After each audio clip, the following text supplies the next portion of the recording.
This is a long tong, eh? The only thing longer than this tong is our menu, to see if you can get through the entire experience.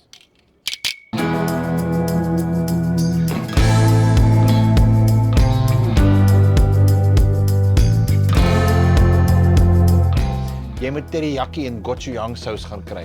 Dan moet jy kardemomsade ingooi. Dit is net soos weet niemand het hierdie goed en nou koop jy vir jou blik en jy gebruik dit 'n bietjie. En dis ook om ons filosofie by die Mossel is baie eerlik is heerlik.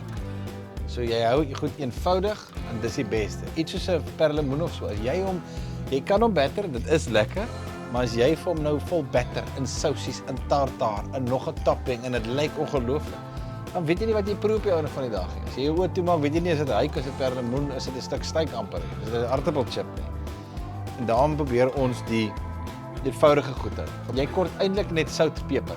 Dis al suurlemoen, sout en peper. Dis seker se goed. En dan kan jy 'n bietjie gaan botter, plaasbotter. So jy sit dit ook by. En ek dink dis wat lekker is, want die mense proe, dis kos wat ek baie van kan eet. Dis ongelooflik, dis die natuurlike geure en dis nie klomp hierdie kant toe, daai kant toe. Daar's 'n plek vir dit, maar gaan fine dining restaurant toe. Niks fout daarmee nie. Maar ons is nie dit nie. Ons is soek jy kyk nou byvoorbeeld gisterand maak jy 'n stuk steak op die kolle en gooi hom sout en peper, jy nog iets bygegooi.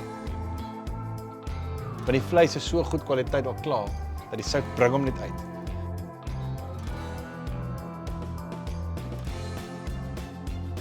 My pa het 'n vrou oor kolle, jy moet hout hê want die deel van die kos maak ook wat lekker is.